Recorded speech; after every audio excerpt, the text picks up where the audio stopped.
Hello student, welcome back to my channel Neha commerce zone. आज हम class 11th में introduction to accounting करेंगे। ये बहुत ही बेसिक और इंडिविजुअल चैप्टर है। एक ऐसा चैप्टर जो आपको पूरा डिटेल में बताता है ब्रीफली कि अकाउंट्स क्या है, कैसे करना है। जो बच्चे जस्ट फर्स्ट टाइम कर रहे हैं अकाउंट्स को 11th क्लास में, उनको ये जानना बहुत ज़्यादा ज़रूरी है कि एक्चुअल में अकाउंटिंग होती क्या है।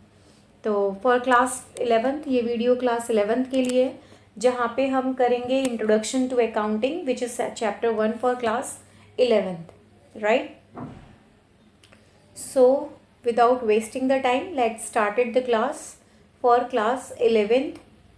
क्लास 11th के लिए हम करने जा रहे हैं introduction to accounting. Introduction to accounting accounting का बेसिक इंट्रोडक्शन और पूरा ब्रीफ में कि क्या है, कैसे है, क्या क्या चीज़ें होती हैं, वो मैं आपको बताने वाली हूँ। तो first of all we should know the learning objective of this chapter. हम इसको करेंगे तो हमारे बच्चे को क्या क्या चीज़ें आ जाएंगी समझ में। सबसे पहले तो आएगा मीनिंग। मीनिंग के अलावा सिग्निफिकेंस, राइट। मीनिंग के अलावा सिग्निफिकेंस, एंड सिग्निफिकेंस के बाद हमारा आएगा objectives.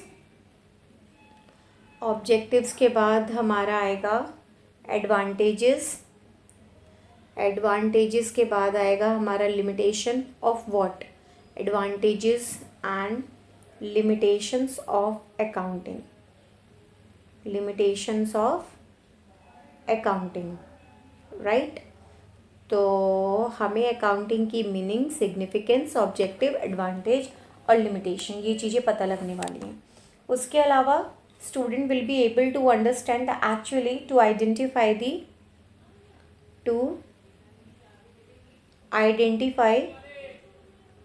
the individual identify the individuals and entities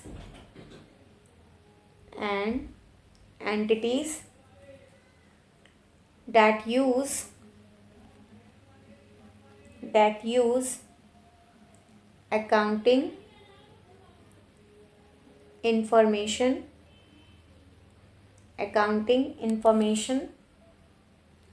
and their need to making decision and their needs of decision making, right। साथ के साथ मैं आपको नोट मेकिंग भी कराती चलूँगी ताकि आपके पास नोट्स भी बनते चले जाएं और नोट्स के साथ साथ आपको चीज़ें क्लियर भी हों, राइट। और लास्ट में बुक कीपिंग क्या होती है और अकाउंटिंग से बुक कीपिंग किस तरीके से डिफ्रेंशिएट है, ये भी हम पढ़ने वाले हैं। Book keeping and difference between accounting and bookkeeping, right। accounting and bookkeeping. So this is the learning outcome of this class today, right। So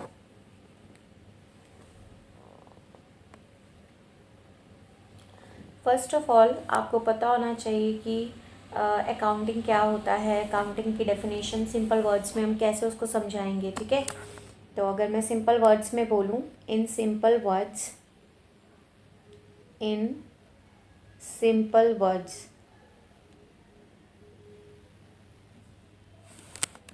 accounting क्या है। अकाउंटिंग एक प्रोसेस है। अकाउंटिंग क्या है बेटा, अकाउंटिंग एक प्रोसेस है, राइट। किस चीज़ का, टू आइडेंटिफाई, प्रोसेस जहाँ पे आइडेंटिफाई किया जाता है, टू आइडेंटिफाई देन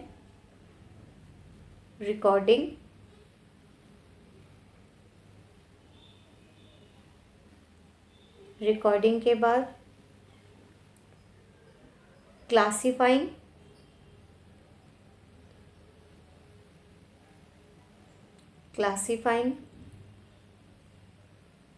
अभी मैं आपको सब बताऊंगी।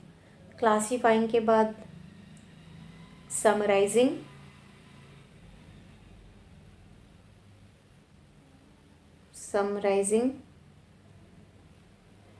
समराइजिंग के बाद इंटरप्रेटिंग एंड कम्युनिकेटिंग, इंटरप्रेटिंग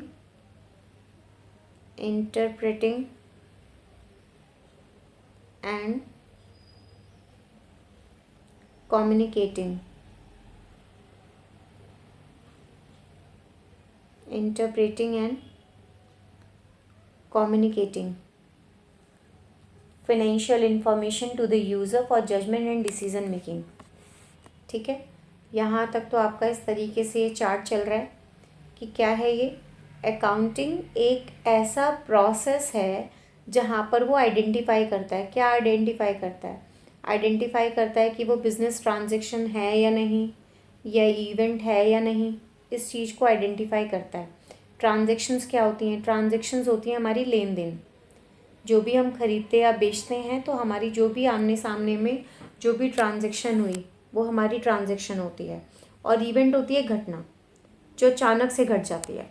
तो जब हम आइडेंटिफाई कर लेते हैं कि वो बिज़नेस ट्रांजैक्शन है या नहीं, या इवेंट हुआ है या नहीं, उसको आइडेंटिफाई करने के बाद जो नेक्स्ट स्टेप होता है अकाउंटिंग में वो होता है रिकॉर्डिंग।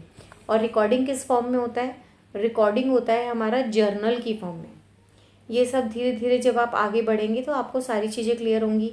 जर्नल भी स्पेसिफिक एक चैप्टर है आपके सिलेबस में, तो आपको क्लियर होगा कि जर्नल हम कैसे करते हैं, उसके कौन कौन से रूल्स होते हैं, किन रूल के बेसिस हमें जर्नल एंट्री करनी है।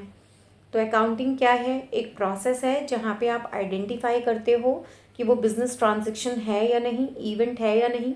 उसके बाद आप नेक्स्ट फर्दर रिकॉर्ड करते हो। रिकॉर्डिंग जो होती है वो जर्नल एंट्री की फॉर्म में होती है, तो आप रिकॉर्डिंग जो करते हो वो जर्नल की फॉर्म में करते हो।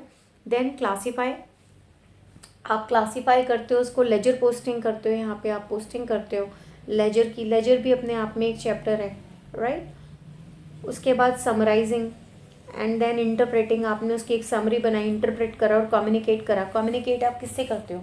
कम्युनिकेट करते हो फाइनेंशियल इंफॉर्मेशन। कम्युनिकेट क्या करते हो आप?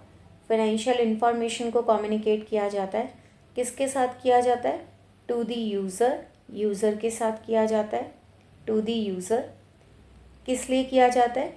For further judgement, for judgement and decision making, for judgement and decision making, for judgement and decision making, right. तो ये पूरा हमारा ब्रीफ एक्सप्लेनेशन है अकाउंटिंग को लेकर के। तो अकाउंटिंग क्या है? अकाउंटिंग एक प्रोसेस है जहाँ पे ट्रांजैक्शंस को या इवेंट्स को आइडेंटिफाई किया जाता है। आइडेंटिफाई करने के बाद उसको रिकॉर्ड किया जाता है। रिकॉर्ड जर्नल की फॉर्म में होता है। देन उसको क्लासीफाई किया जाता है, उसकी लेजर पोस्टिंग की जाती है, समराइज करके उसको इंटरप्रेट किया जाता है, उसके रिजल्ट को, कितना प्रॉफिट है कितना लॉस है, उसको फिर कम्युनिकेट किया जाता है, जितनी भी आपकी फाइनेंशियल इन्फॉर्मेशन होती है यूज़र के साथ। ठीक है, यूज़र के साथ आप उसको कम्युनिकेट करते हो ताकि फर्दर अच्छा गुड डिसीजन हो सके, उसकी जजमेंट हो सके। तो जितने भी बिजनेसमैन होते हैं वो जानना चाहते हैं कि उनका बिजनेस प्रॉफिटेबल में है या नहीं, उसे कितना अमाउंट लेना है, कितना अमाउंट किसको देना है। तो एक अकाउंटिंग पीरियड में कितनी टोटल परचेज हुई, कितनी सेल हुई, कितना खर्चा हुआ, कितना प्रॉफिट अर्न हुआ, कितना लॉस इनकर्ड हुआ ड्यूरिंग द ईयर, उसको असरटेन करने के लिए हमें एक सिस्टमेटिक रिकॉर्ड चाहिए होता है, कंप्लीट रिकॉर्ड चाहिए होता है हर एक बिजनेस में। तो फाइनेंशियल पोजीशन बिजनेस की करेक्ट असेस्ट हो सके, ताकि इनकम टैक्स को या जीएसटी वगैरह हम प्रॉपर तरीके से प्रॉपर उसकी अकाउंटिंग कर सकें, तो उसके लिए हमें ये प्रोसेस फॉलो करना पड़ता है। According to American Institute of Certified Public Accountants, accounting क्या है? अकाउंटिंग एक आर्ट है जो कि रिकॉर्ड करता है, क्लासीफाई करता है, समराइज करता है इस तरीके से सिग्निफिकेंट मैनर में, जो कि मॉनेटरी ट्रांजेक्शन्स की टर्म में होना चाहिए, फाइनेंशियल करेक्टर होना चाहिए, ताकि रिजल्ट को इंटरप्रेट किया जा सके। और सिंपल वर्ड्स में अकाउंट को किस तरीके से डिफाइन करना है वो मैंने आपको यहाँ पे एक डायग्राम के थ्रू और इस तरीके से आपको बता दिया है। ठीक है, तो ये हमारी मीनिंग थी अकाउंटिंग की। अब नेक्स्ट हम जो करने जा रहे हैं वो है हमारा objective of accounting, right. So without wasting the time let's start it. Objective of accounting, तो मैं एक ट्री चार्ट बना रही हूँ, आप ट्री चार्ट को ज़रूर बना लीजिएगा। तो नेक्स्ट हमारा टॉपिक है इसमें ऑब्जेक्टिव्स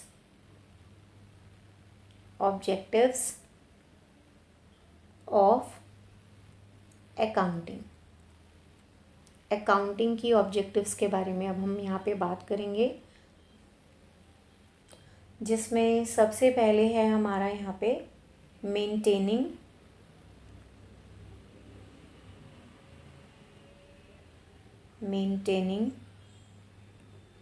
अकाउंटिंग रिकॉर्ड्स।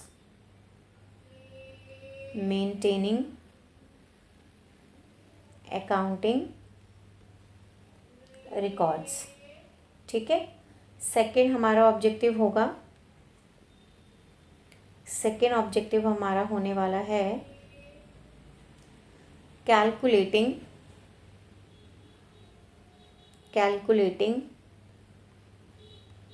प्रॉफिट और लॉस, राइट। कैलकुलेटिंग प्रॉफिट और लॉस। थर्ड हमारा होगा असर्टेनिंग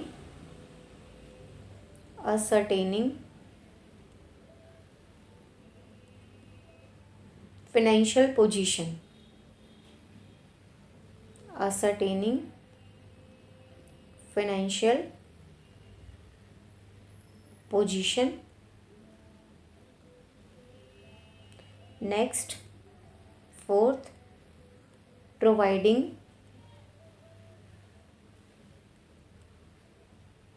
information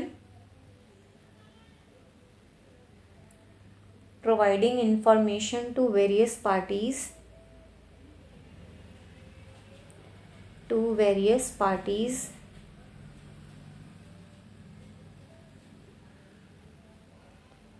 एंड फिफ्थ हमारा होगा फैसिलिटीज मैनेजमेंट।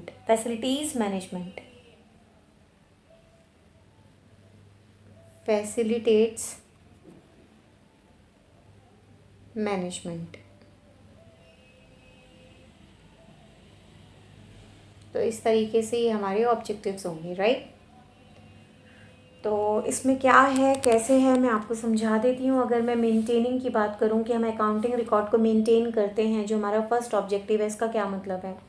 हम जब सिस्टमेटिक या कंप्लीट रिकॉर्ड मेंटेन करके रखते हैं बिजनेस ट्रांजैक्शंस का अपने बुक्स ऑफ अकाउंटिंग में, तो ये जो भी हम करते हैं वो एक स्पेसिफाइड प्रिंसिपल्स के अकॉर्डिंग करते हैं, जो रूल्स होते हैं उनके अकॉर्डिंग करते हैं, ताकि फ्यूचर में होने वाले जो ओमिशंस हैं, यानी कि जो चीज़ें भूल जाएंगे, रिकॉर्ड नहीं कर पाएँ, या किसी तरह का फ्रॉड होने की पॉसिबिलिटीज़ होती है, उसको अवॉइड करने के लिए हमें मेंटेन करके रखना पड़ता है अकाउंटिंग रिकॉर्ड को, ठीक है। तो मैं साथ के साथ आपको नोट्स भी अवेलेबल करा देती हूँ। मैं आपको पॉइंट वाइज आपको नोट्स लिखवाती हूँ ताकि आपको आसानी हो। तो पहला पॉइंट हमारा क्या है, पहला पॉइंट है हमारा maintaining accounting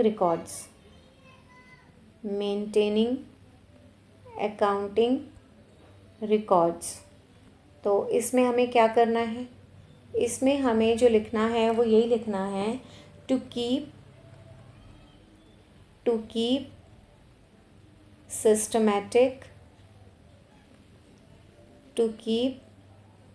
systematic record of business transaction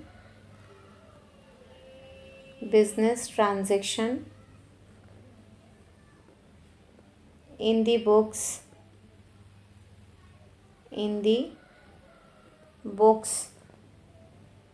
of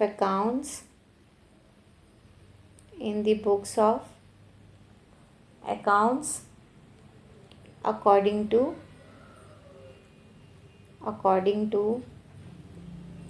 specified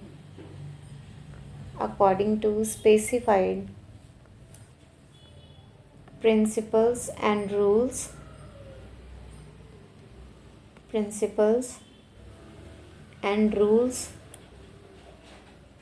to avoid possibility of fraud,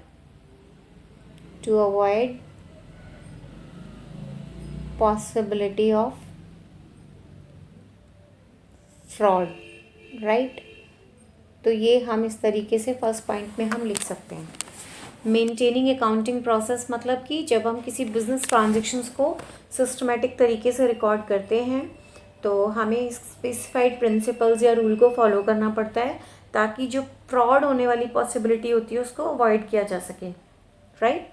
second point था हमारा कैलकुलेटिंग प्रॉफिट और लॉस। तो ये हमारा ऑब्जेक्टिव होता है अकाउंटिंग में कि हम प्रॉफिट एंड लॉस को क्या करें, मेंटेन करें। तो इसमें हम लिखेंगे कैलकुलेटिंग प्रॉफिट और लॉस। तो इसमें हम, इसका मतलब है कि जब भी कोई प्रॉफिट अर्न होता है हम उसको असरटेन करते हैं, या कोई लॉस इनकर्ड होता है हम उसको असरटेन करते हैं एक पर्टिकुलर अकाउंटिंग पीरियड में, तो फर्दर हमें हेल्प मिलती है कंपनी की या बिजनेस की फाइनेंशियल पोजीशन को जानने में, फाइनेंशियल परफॉर्मेंस को जानने में, ठीक है। तो हम ये लिख सकते हैं इजी लैंग्वेज में, to ascertain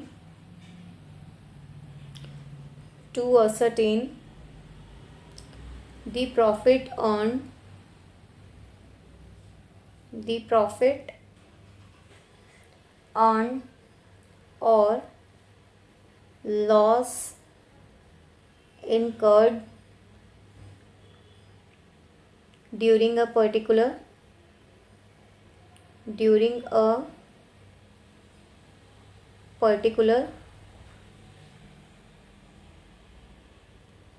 accounting period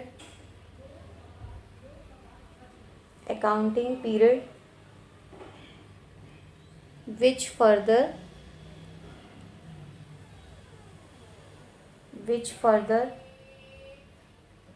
help in knowing the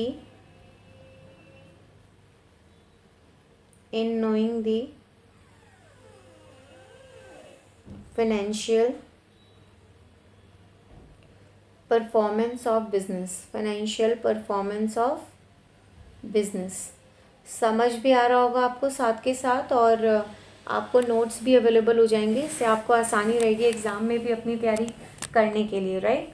उसके बाद हमारा थर्ड पॉइंट था ascertaining the financial position. Ascertaining the financial position किस तरीके से हमें करनी है वो एक बार देख लेते हैं।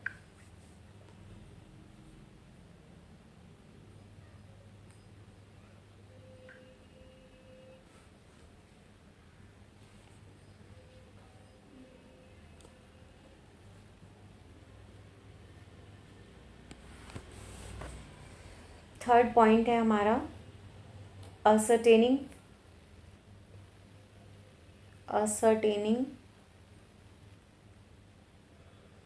Financial position.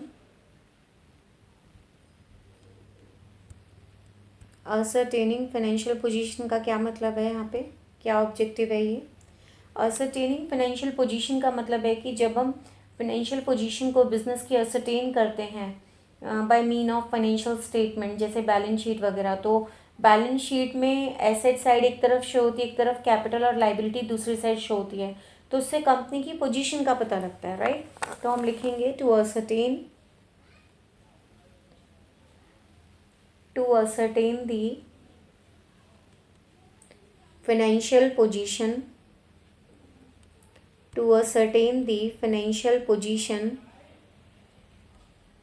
to ascertain the financial position of the business by means of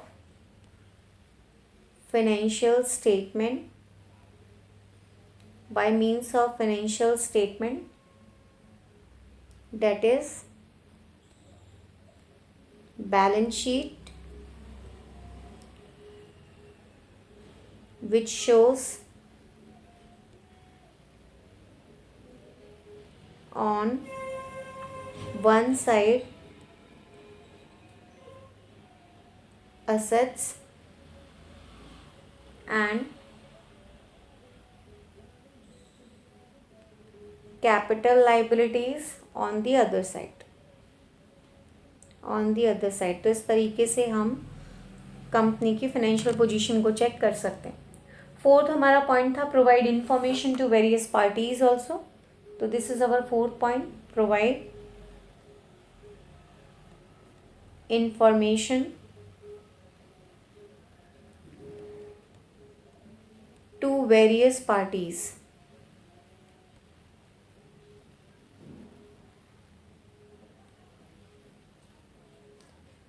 इसमें जो हम अकाउंटिंग इन्फॉर्मेशन यूजफुल प्रोवाइड कराते हैं वो यूजर्स को कराते हैं, जैसे ओनर, इन्वेस्टर, क्रेडिटर्स वगैरह, वो एनालाइज करते हैं अपनी रिक्वायरमेंट के अकॉर्डिंग, ठीक है। तो इसमें हम लिखेंगे to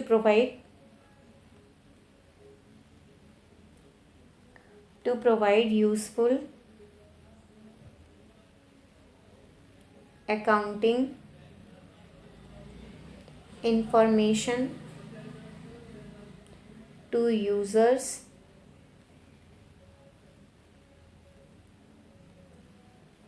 owners,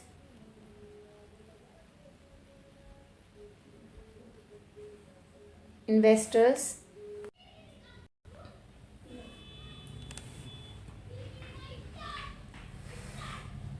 etc. who analyze them easily, ठीक है। चलो, उसके बाद अब हमारा लास्ट पॉइंट बचा है फैसिलिटेट मैनेजमेंट, वो भी हम देख लेते हैं। 5th पॉइंट हमारा जो है वो है facilitate management. Facilitate management, facilitate management में हम क्या करने वाले हैं? फैसिलिटेट मैनेजमेंट में हम लिखेंगे to provide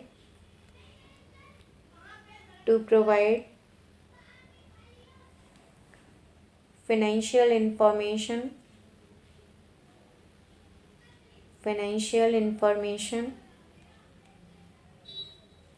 to the management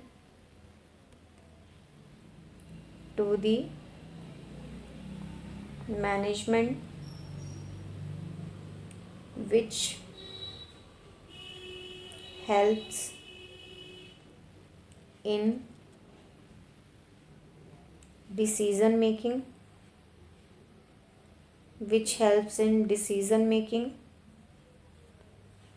budgeting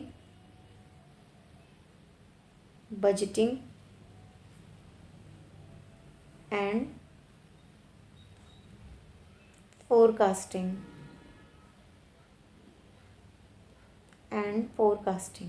right. तो जब हम फाइनेंशियल इंफॉर्मेशन मैनेजमेंट को प्रोवाइड कराते हैं तो उससे मैनेजमेंट को डिसीजन लेने में हेल्प होती है, बजटिंग करने में भी हेल्प होती है और फ्यूचर को फोरकास्ट करने में भी हेल्प होती है। तो ये हमारे ऑब्जेक्टिव्स हैं अकाउंटिंग के। अब हम इसके बाद करेंगे advantages of accounting. So let's start it without wasting the time. Advantages of accounting. Accounting के एडवांटेजेस के बारे में बात करते हैं, जिसमें हम सबसे पहले पॉइंट लिखेंगे it provides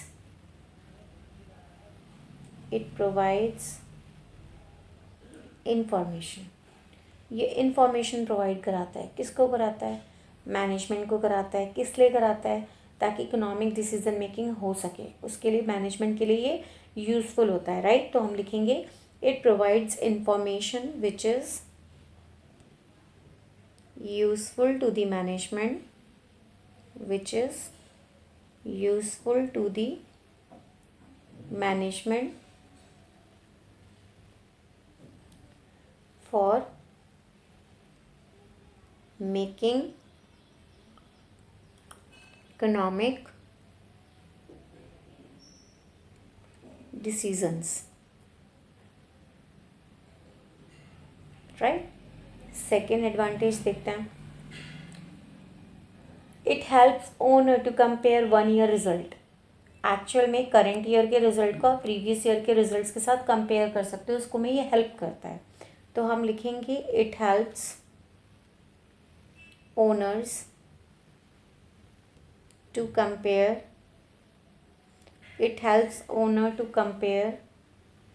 one year's result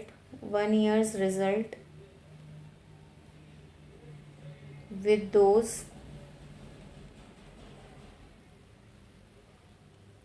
those of other years to know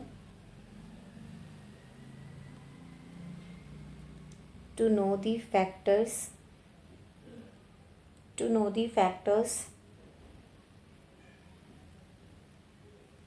which leads to changes. ठीक है. थर्ड हम एडवांटेज लिखेंगे जब इंफॉर्मेशन प्रोवाइड की जाती है फाइनेंशियल स्टेटमेंट के रिगार्डिंग, राइट. तो हम लिखेंगे it provides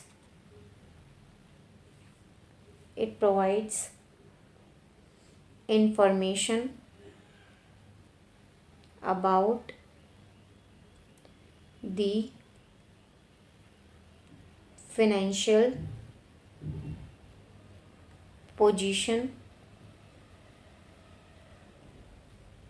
of the business by means of balance sheet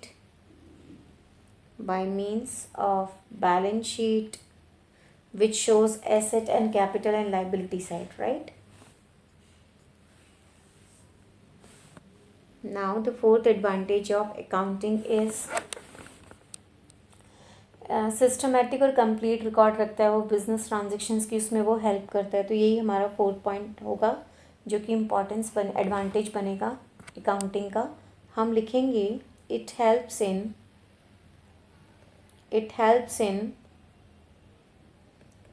keeping systematic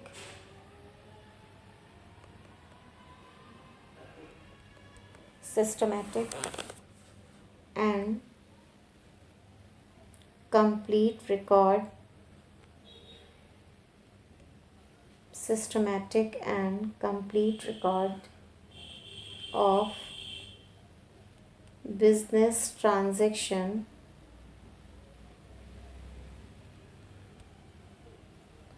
in the books of accounts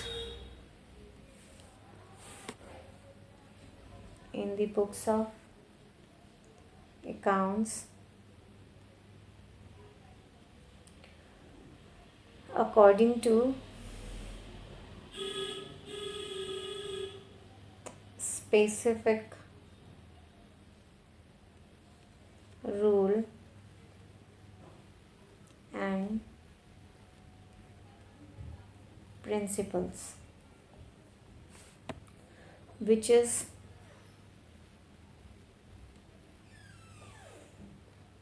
accepted by court as evidence.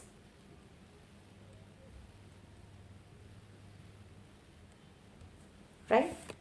And fifth point है जहाँ पे वो प्रॉपर परचेज प्राइस को determine करने में हेल्प करता है, राइट. तो लिखेंगे it helps a firm in the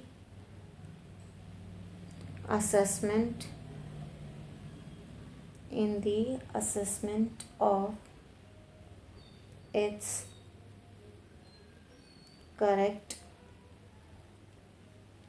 tax liabilities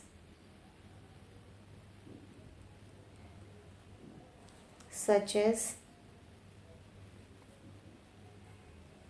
income tax, GST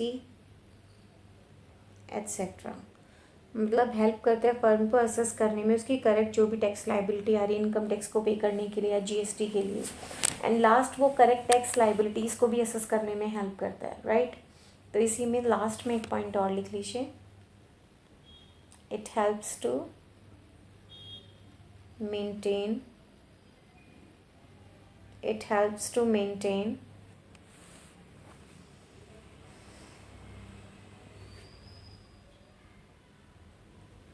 for business entity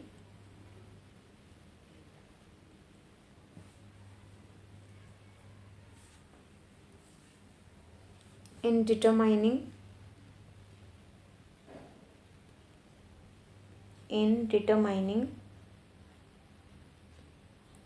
its proper purchase price.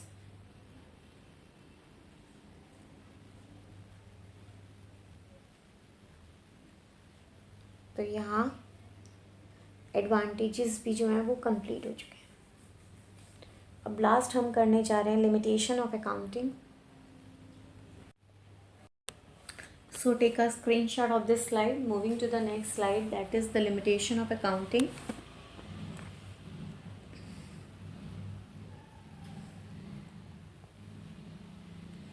Limitation of accounting.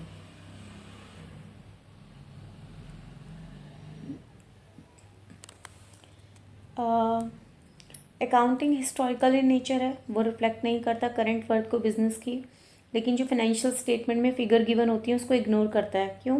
क्योंकि प्राइस लेवल में चेंजेस होते हैं, उसका जो इफेक्ट होता है उसको वो इग्नोर करता है। तो ये हमारी सबसे पहली लिमिटेशन होगी। तो हम लिखेंगे it is historical in nature. It is historical in nature. It does not reflect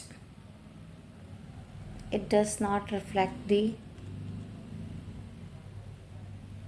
current worth of a business. Moreover, the figures given in financial statement ignores the effects of changes in price level. तो ये हमारा first limitation है। इसके बाद हम बात करेंगे second limitation की। इसमें ये क्वालिटेटिव एलिमेंट्स जो होते हैं उनको इग्नोर करता है। ठीक है, तो हम लिखेंगे it contains only those information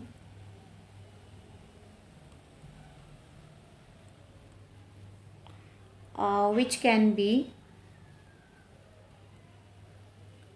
expressed in terms of money. That means it ignores basically. क्या इग्नोर करता है? It ignores the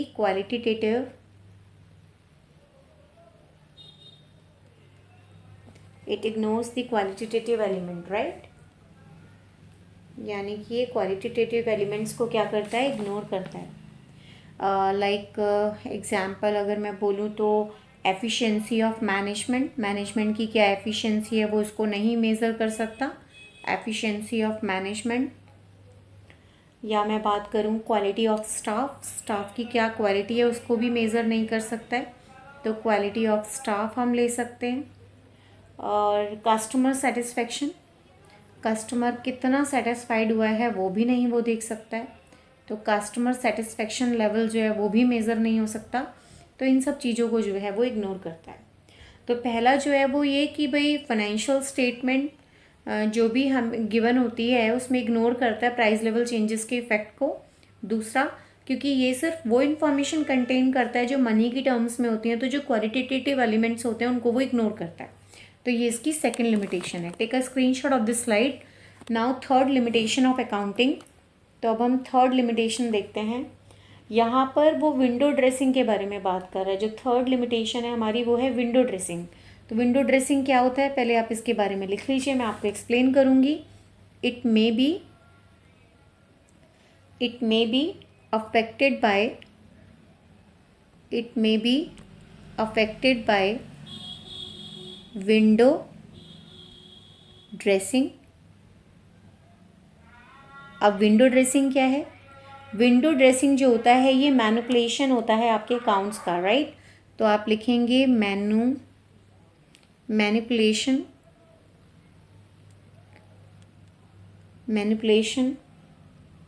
in accounts के साथ बेसिकली छेड़छाड़ की जाती है ताकि हमें जो उसकी पोजीशन है वो एक्चुअल में ना पता लगे। सिर्फ हम एक्चुअल पोजीशन के बजाय हम उसको जितनी भी फेवरेबल पोजीशंस होती हैं केवल वो बताने की कोशिश की जा रही है, राइट।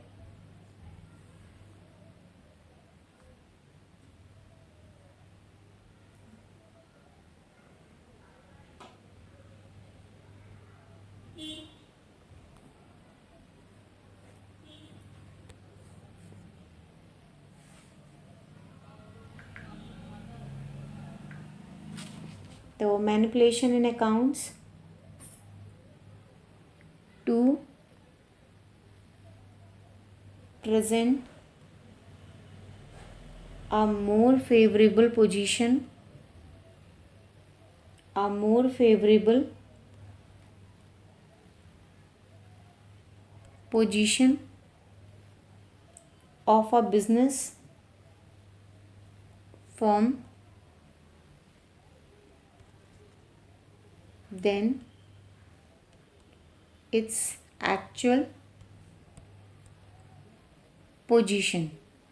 यानी कि जो हमारे बिज़नेस की एक्चुअल पोजीशन है हमें उसकी एक्चुअल पोजीशन नहीं पता, बल्कि हम उसकी एक्चुअल पोजीशन ना दिखा करके जो भी फेवरेबल पोजीशंस हो सकती हैं वो हम बताने की कोशिश करते हैं। ऐसे हम अपने अकाउंट्स में मैनिपुलेशन करते हैं। तो अकाउंट्स में इस तरह के मैनिपुलेशंस जो होते हैं उन्हें विंडो ड्रेसिंग कहा जाता है और उससे भी कई बार हमारी अकाउंटिंग जो होती है वो अफेक्ट होती है। तो ये हमारी लिमिटेशन बनती है, ठीक है। Fourth, which is not free from personal bias, जो पर्सनल जजमेंट्स होते हैं लोगों को लेकर के, जैसे different people have different opinion assets की लाइफ को लेकर के, उनकी कैलकुलेशंस डेप्रिशिएशन को लेकर के या प्रोविज़न फॉर डाउटफुल डेट्स को लेकर के। तो this could be also becoming a limitation of the accounting. तो हम इसमें क्या लिखेंगे, इसमें हम लिखेंगे it is not free from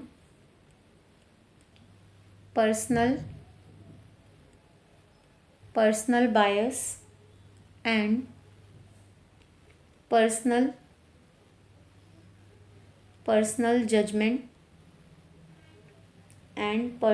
judgment of the people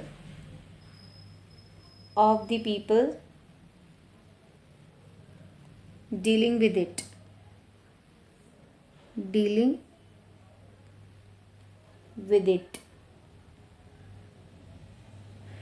for example,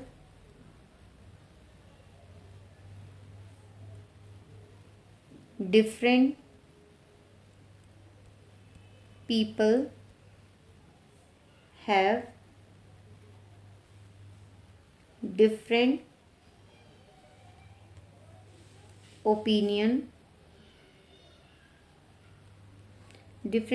have different opinion,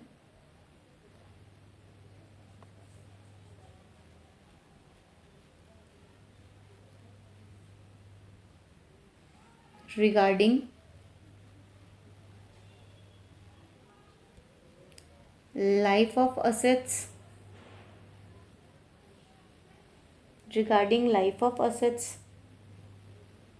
for calculating depreciation and provision for doubtful debts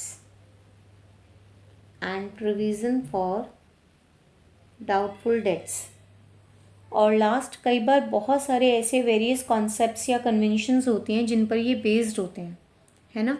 तो वो लास्ट पॉइंट जो है लिमिटेशन का वो भी आप एक बार देख लीजिए। It is based on various concepts and conventions,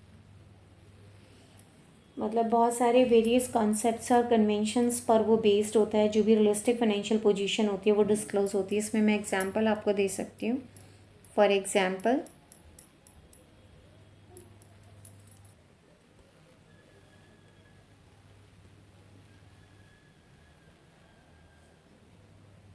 assets in balance sheet are shown at their cost and not at their